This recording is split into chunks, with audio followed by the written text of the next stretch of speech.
Projector নিয়েও আবার এই দেশে মারামারি আছে না, মারামারি করবেন না, মারামারি ভালো না। প্রজেক্টরে মহিলারা বক্তাকে দেখে কথা শুনতে পারবে কিনা প্রশ্ন করেছিল আমাকে খুলনায়, শুনছেন না আপনারা? কি এটা নিয়ে প্রাচ্য পাশ্চাত্য মিন মাশারিকিল আরদি ইলা মাগারিবিহা, ইস্ট ওয়েস্ট কোনো ইখতিলাফ নাই যে দেখা যাবে। যাবে আপনার স্ত্রীকে নিয়ে যখন ডাক্তারের কাছে যান, গাড়িতে যখন বসে থাকেন উনি ড্রাইভারে দেখে না, আকল খাটান, আকল দলিল পরে আগে একটু আকল খাটাই। রাস্তা দিয়ে যে আমি যাচ্ছি, আমি বোরকা পরা ঠিকই, কিন্তু এই যে ড্রাইভার তারা দেখা লাগতেছে না। ডাক্তারের কাছে গেছি, ডাক্তারের দেখা লাগে না। রাস্তা দিয়ে চলতে ফিরতে যতই পর্দা করি, পুরুষদেরকে আমরা দেখি না, নারীদেরকেও দেখা লাগে। এটা নাজায়েজ নয়, এটা বুঝতে হবে, জানতে হবে, জানার কোনো শেষ নাই। জাননেওয়ালার উপরও জাননেওয়ালা আছে। তো এটা নিয়ে আসলে ইখতিলাফের কিছু নাই। ইস্ট ওয়েস্ট মাশারিকিল আরদি ওয়া মাগারিবিহা, গোটা বিশ্বের সব ফিকহ একাডেমি খোঁজ নিয়ে দেখেন, এটা জায়েজ। আল্লাহ রাসূল সাল্লাল্লাহু আলাইহি ওয়াসাল্লাম আম্মা জান আয়েশা রাদিয়াল্লাহু তাআলা আনহাকে ঈদের দিন হাবাশি সাহাবীদের খেলা দেখিয়েছেন। খেলা, হাবাশি সাহাবারা মসজিদে নববীর পাশে, সহিহ বুখারীর বর্ণনা, তীর ধনুক দিয়ে খেলাধুলা করত। আম্মা জান আয়েশা দেখতে চাইলেন, আল্লাহর হাবিব সাল্লাল্লাহু আলাইহি ওয়াসাল্লাম এটা বুঝতে পারলেন, জিজ্ঞেস করলেন তাশতাহিন তানজুরিন, বুখারীর বর্ণনা, তাশতাহিন তানজুরিন, আয়েশা তুমি কি দেখতে চাও? আম্মাজান বললেন হ্যাঁ আমি দেখতে চাই। আল্লাহর হাবিব সাল্লাল্লাহু আলাইহি ওয়াসাল্লাম আম্মাজান আয়েশাকে পিছনে দাঁড় করালেন। তিনি বর্ণনা করলেন আকামানি ওয়ারাআহু, আমার পিছনে আমাকে তিনি দাঁড় করালেন। খাদ্দি মা আফাদ্দে, আমার গাল রাসূলের গালের সাথে লেগে গেল। আমি প্রাণ ভরে হাবাশি সাহাবাদের খেলা দেখলাম সরাসরি। তো সরাসরি যদি পুরুষকে দেখতে পারেন আম্মাজান আয়েশা রাদিয়াল্লাহু তাআলা আনহা, এটা কি টিভির পর্দায় দেখা যাবে না? দেখা যাবে না? যাব। দীর্ঘক্ষণ দেখার পরে আম্মাজান আয়েশা বললেন হাত্তা মালিলতু, আমি ক্লান্ত হয়ে গেলাম, অনেকক্ষণ দেখলাম। আল্লাহ রাসূল সাল্লাল্লাহু আলাইহি ওয়াসাল্লাম বললেন আয়েশা পরিপূর্ণ হয়েছে, তুমি কি তৃপ্তি সহকারে খেলা উপভোগ করেছো, ইথিওপিয়ান সাহাবীদের খেলা? আম্মাজান বললেন হ্যাঁ, আমি প্রাণ ভরে দেখেছি। আল্লাহর হাবিব সাল্লাল্লাহু আলাইহি ওয়াসাল্লাম বললেন ঠিক আছে আয়েশা এখন তুমি চলে যাও। সুবহানাল্লাহ পড়ে সহিহ বুখারীতে আছে, যুদ্ধে নারীরা অংশগ্রহণ করতেন। স্ট্রেচারে করে অসুস্থ সাহাবাদেরকে টেনে এনে ওনারা সেবা করতেন। সেবা করার সময় চোখে গামছা বেঁধে রাখতেন, তাই না? ওনারা যখন অসুস্থ আহত সাহাবাদের চিকিৎসা করতেন চোখে গামছা বেঁধে রাখতেন না? দেখতেন, দেখা যায়, প্রয়োজনে দেখা যায়। এই মাসালা ক্লিয়ার, গোটা বিশ্বের সব আমার এখন। এরপর খুলনায় আরেকটা প্রশ্ন করেছিল নারীদের পর্দা নিয়ে, আপনারা ইতিমধ্যে দেখেছেন বোধহয় না? তো এটা নিয়েও দেখলাম অনেক বাড়াবাড়ি কখনো কল্যাণ বয়ে নিয়ে আসে না। নারীরা কতটুকু পর্দা করবে, কতটুকু পর্দার হুকুম কি, সেখানে আমি বলেছি পর্দা করা ফরজ। এই পর্দা আপনার অধিকার, এটা আপনার আভিজাত্যের প্রতীক, আপনার রুচির প্রতীক। এটা বলে কতটুকু পর্দা, সেক্ষেত্রে আমি দুইটা মত উল্লেখ করেছিলাম, মত নাম্বার 1, সারা শরীর ঢেকে রাখবে, ফেসটা খোলা রাখবে, হাত খোলা রাখবে, এটা একটা মত। আরেকটা মত সব ঢেকে রাখতে হবে, শুধু চোখ খোলা, তাই না? দুইটা মত উল্লেখ করে আমি বলেছিলাম যে এটা হচ্ছে রুকসাত আর এটা হচ্ছে আজিমাত। আমি এও বলেছি যে এর চেয়ে শ্রেষ্ঠ পর্দার হতে পারে না, শুধু চোখ খোলা, সব ঢেকে রাখতে হবে, এটা শ্রেষ্ঠ পর্দা, এর চেয়ে ভালো পর্দার হতে পারে না। আমি নিজেও সাজেস্ট করি এটা, যে শুধু চোখ খোলা থাকবে। আবার ওই প্রশ্নের উত্তরে এও বলেছি চেহারা হচ্ছে সৌন্দর্যের রাজধানী, চেহারাই যদি দেখা হয়ে যায় তো সব দেখা হয়ে যায়, এজন্য এটা আমি সাজেস্ট করিস। তারপরে এরা আমার ধাক্কাইতে ওই মতের দিকে নিতে চায়, হাসনা নাই? তো এই যে 3বার যে আমি এই কথা বললাম, এগুলো শুনবার সময় কি কানে তুলা দিয়ে রাখছিলেন? হ্যাঁ, তখন কি শোনেন না? এগুলি মত দুইটা বললাম কেন আমি? হুজুর দুইটা কেন বলবেন? অন্য মতের প্রতি আপনার এত শ্রদ্ধা কেন? আমগো তো নাই। এই হয়েছে সমস্যা। ক্লিয়ার কাট কথা। পর্দার ক্ষেত্রে দুইটা মতের উল্লেখ করেছি প্রিয় ভাইরা। বলেছি এক মত বলেছে ফেস খোলা, হাত খোলা, আর এক মত বলেছে শুধু চোখ খোলা। এবং আমি বলেছি এইটা শ্রেষ্ঠ পর্দা, এর চেয়ে ভালো পর্দা হয় না, বলছি না আমি? আবার বলছি যে আমি সাজেস্ট করি এটাই সবচেয়ে ভালো, এটা করবে। এবং শেষে বলেছি চেহারা হচ্ছে সৌন্দর্যের রাজধানী, চেহারাই যদি দেখা হয়ে যায় তো সব দেখা হয়ে যায়। এগুলো কি প্রমাণ করে আমি এই মতের পক্ষে না এই মতের পক্ষে? বায়ে না ডানে? ডানে। তো আমি এই মত অবলম্বন করি, মানে আপনাদের যেই মত আমারও এই মত। আমার ধাক্কা মারতেছেন কেন? ধাক্কাইতেছেন কেন আমাকে? ধাক্কাই আমার ওই মতে নিতে চায়, তো ঠিক না। বাড়াবাড়ি কখনো কল্যাণ বয়ে নিয়ে আসে না। আওয়াজ করবেন না, মনোযোগ দিয়ে শুনেন। এই যে মত, এটা আমার মত না, এটা অনেক স্কলারদের মত। নারীরা শুধু ফেস খোলা রাখবে আর হাতের কবজি পর্যন্ত খোলা রাখবে, এটা আমার মত না। আমি অন্যদের মতকে শুধু ন্যারেট করেছি, বর্ণনা করেছি মাত্র। মেজরিটি স্কলাররা, জুমহুরুল ফুকাহা, আই রিপিট, আমি আবার বলছি, মেজরিটি স্কলাররা বলেছেন ফেস এবং হাত খোলা রাখা যাবে। যদিও আমার মত এটা না, আমার মত হচ্ছে যে শুধু চোখ খোলা রাখবেন। মেজরিটি স্কলার, রাইসুল মুফাসসিরিন আব্দুল্লাহ ইবনে আব্বাস রাদিয়াল্লাহু তাআলা আনহুমা, যার ব্যাপারে আল্লাহ হাবিব সাল্লাল্লাহু আলাইহি ওয়াসাল্লাম দোয়া করেছেন, আল্লাহুম্মা ফাক্কিহহু ফিদ-দীন ওয়া আল্লিমহু তা'বীর, আল্লাহ তাকে আপনি দ্বীনের জ্ঞান শিক্ষা দেন, কোরআনের তাফসীর শিক্ষা দেন। উনার মতও ছিল কোরআনের এই তাফসীরে, আয়াতের তাফসীর, যে ইল্লা মা যাহারা মিনহা, নারীদের যতটুকু প্রকাশ হয়ে যায় সেক্ষেত্রে আল্লাহ ক্ষমা করবেন। এই যাহারা মিনহার তাফসীর উনি করেছেন আব্দুল্লাহ ইবনে আব্বাস, যে ফেস, আল ওয়াজহু ওয়াল কাফফান, চেহারা এবং হাত খোলা রাখা যাবে। আমার তাফসীর না, আব্দুল্লাহ ইবনে আব্বাসের তাফসীর, আনাস রাদিয়াল্লাহু তাআলা আনহুর তাফসীর। ইমাম আল কুরতুবীর তাফসীরে উনি এই মত এনেছেন, ইমাম ইবনে কাসীর এই মত এনেছেন। সবচেয়ে মজার ব্যাপার হচ্ছে ইমাম আবু হানিফারও এই মত। সুবহানাল্লাহ পড়বেন না? ইমাম আবু হানিফা আলাইহি রাহমা, উনারও এই মত যে নারীদের চেহারা এবং হাত এটা আওরাত নয়, এটা আওরাত নয়। আপনি আল আজহার ইউনিভার্সিটির ফিক একাডেমির খোঁজ খবর নেন, কিবারু লাজনাতু কিবারিল উলামা, ওনাদের ফতোয়া বোর্ডের রায় হচ্ছে নারীদের এই ফেস আর হাত নারীরা খোলা রাখতে পারবে। মিশরের যে ন্যাশনাল ফতোয়া বোর্ড, তাদেরও একই ফতোয়া। তো ওনাদেরকে গোমরা বলেন না কেন? গোমরার ফতোয়া শুধু মিজানুর রহমান আজহারের জন্য? ওনাদেরকে গোমরা বলেন না কেন? ইমাম আল আযম, আমাদের মাযহাবের ইমাম, ইমাম আবু হানিফাকে গোমরা বলেন না কেন? ফতোয়া কি শুধু আমার জন্যে? ইমাম আবু হানিফা কেন এই মত নিয়েছেন? ওনারও দলিল আছে, আমি জাস্ট মতের উল্লেখ করেছি। এটা জায়েজ কেন? কারণ একদল স্কলার এটাকে জায়েজ বলেছেন, তাদেরও দলিল আছে, এই জন্য জায়েজ। বাট আমার মত তো এটা, আমার মত তো এটা। ভিন্ন মতকে শ্রদ্ধা করতে শিখুন। ইমাম আল আযম কিসের ভিত্তিতে বলেছেন যে ফেস খোলা রাখা যাবে? আমি সতরের ওয়াজ করতেছি না, সতর না, আওরাত নিয়ে কথা বলতেছি।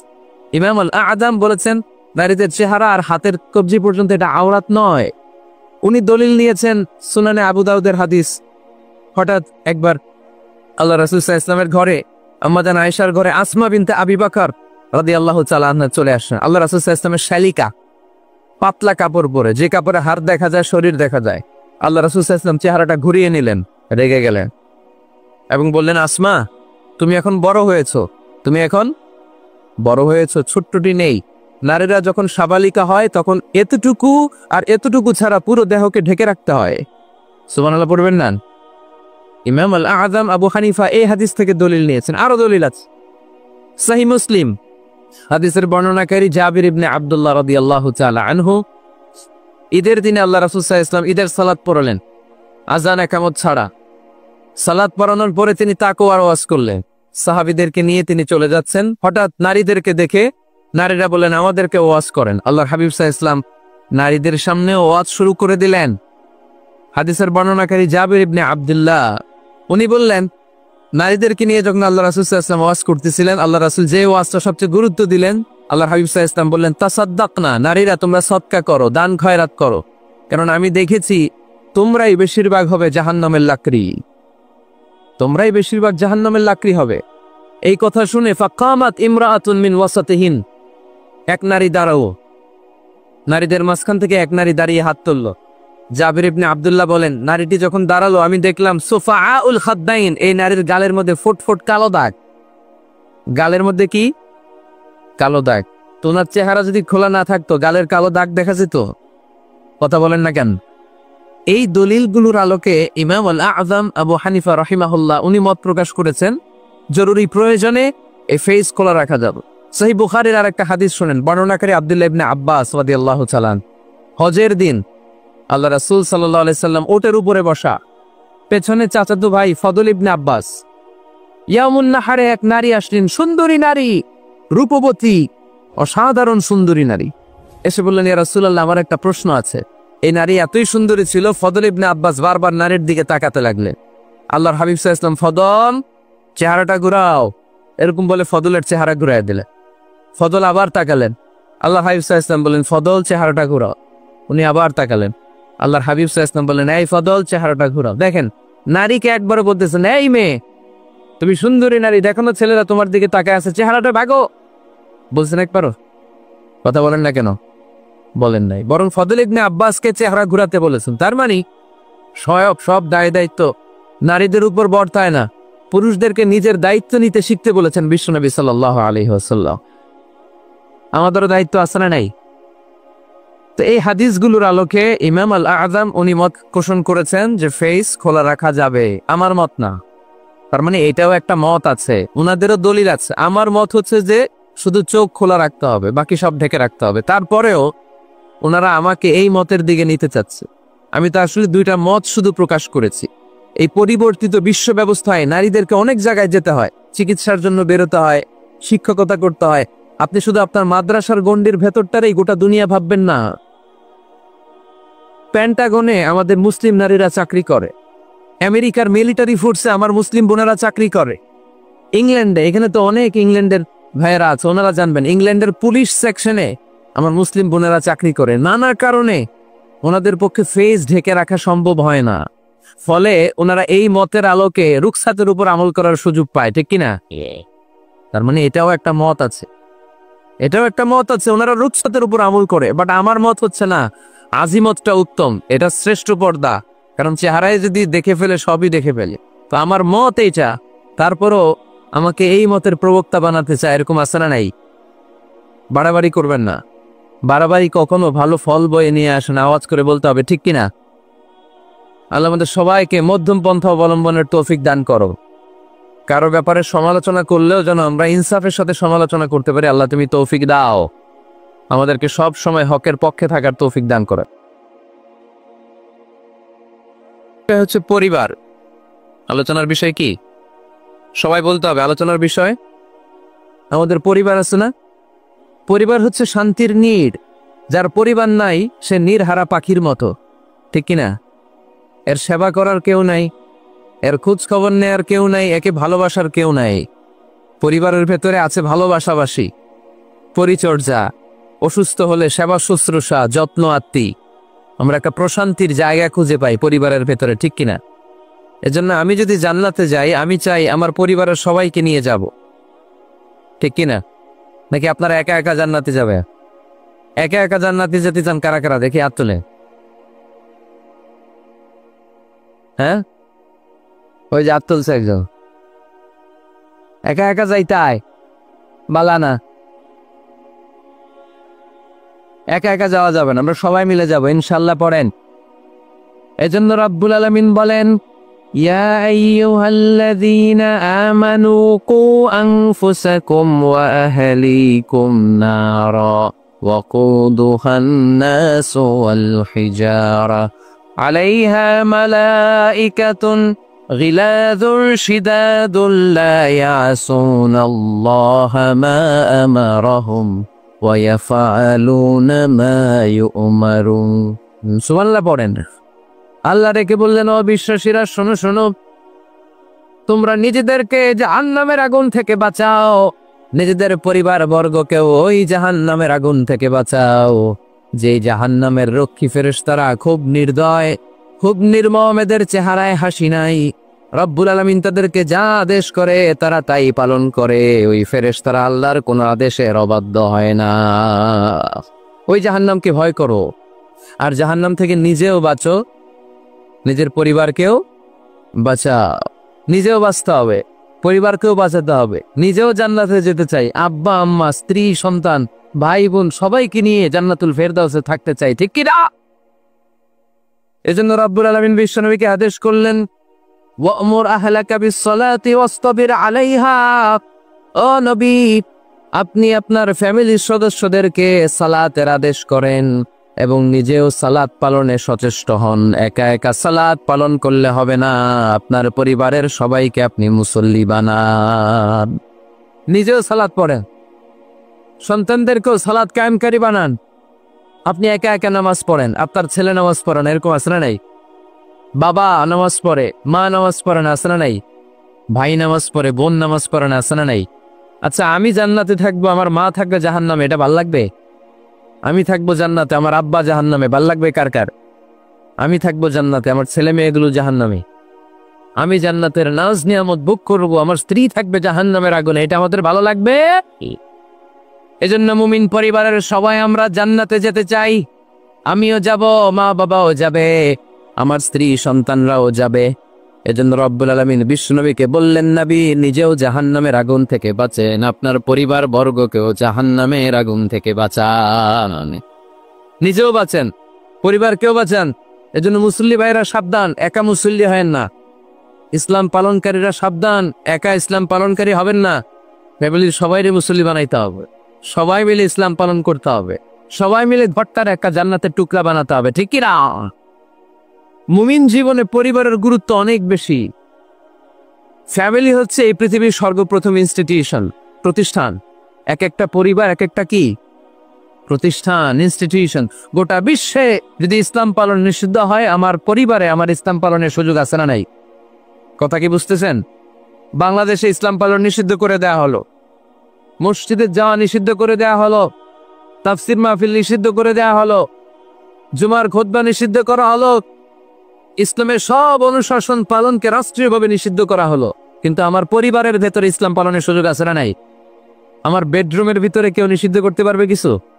কথা বলেন। এজন্য গোটা বিশ্বেও যদি ইসলাম পালন নিষিদ্ধ হয়, আমার পরিবারে ইসলাম পালনের সুযোগ আছে না নাই? এজন্য পরিবার অনেক গুরুত্বপূর্ণ। মুমিন পরিবার এটা আল্লাহর পক্ষ থেকে নেয়ামত। আর মুমিন পরিবারে ভালোবাসার ভিত্তি হচ্ছে ঈমান।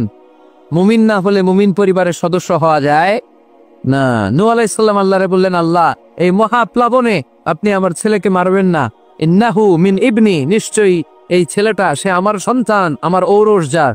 আল্লাহ বললেন, না নূহ, তুমি ভুল বলেছ, সে তোমার সন্তান নয়। ঔরসজাত হলেই সন্তান হয় না, ঈমান আনা লাগে। চিল্লায় বলেন ঠিক কি না? নূহ আলাইহিস সালামের এই মহাপ্লাবন নূহ আলাইহিস সালামের সন্তান কানাআনকে রক্ষা করতে পারে নাই।